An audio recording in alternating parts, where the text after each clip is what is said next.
It all started the night I moved into my new apartment.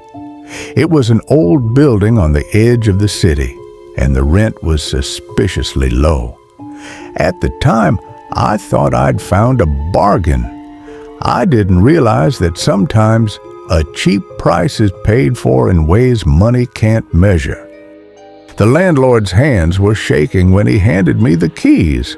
He pointed to a massive, floor-to-ceiling antique mirror bolted to the bedroom wall. "Don't touch the glass," he whispered. "It's part of the bone of this house." I laughed it off, thinking he was just an eccentric old man. For the first few nights, the apartment was silent. But on the fourth night, I woke up at exactly 3:15 a.m.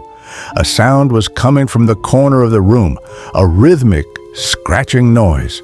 Scritch, scritch, scritch.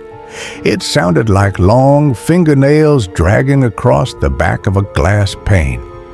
I sat up and looked at the mirror.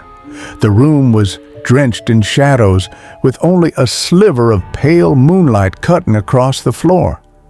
My reflection was there, staring back at me. But something was wrong. When I raised my right hand to rub my tired eyes, the reflection moved its left hand with a split-second delay. My heart hammered against my ribs. I froze, staring into my own eyes.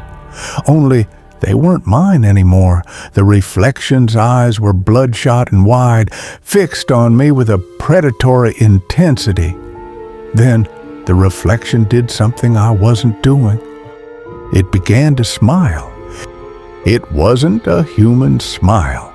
Its lips pulled back too far, stretching toward its ears, revealing teeth that looked like jagged shards of bone.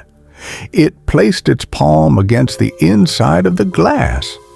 Suddenly, the temperature in the room plummeted. I could see my own breath turning into mist. The surface of the mirror began to ripple like water. To my horror, I saw the tips of its dark, muddy fingers actually sink through the glass and emerge into my room. The smell of rotting meat and wet earth began to fill the air. I tried to scream, but my throat was paralyzed. The creature was pulling itself out of the frame. I could hear its bones cracking and snapping as it forced its way into my reality.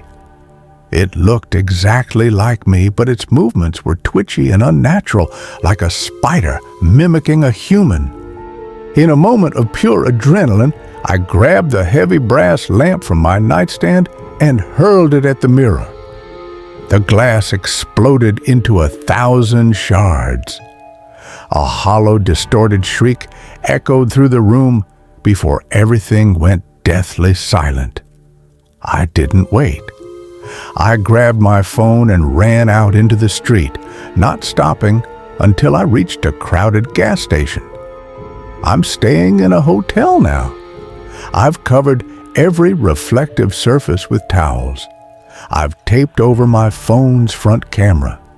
But this morning, after I stepped out of the shower, I saw something written in the steam on the bathroom mirror.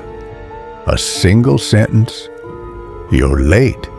Your shadow is already mine." Now I'm terrified to look away, because I can feel it. Somewhere, just out of my line of sight, someone is standing exactly like I am and waiting for me to blink.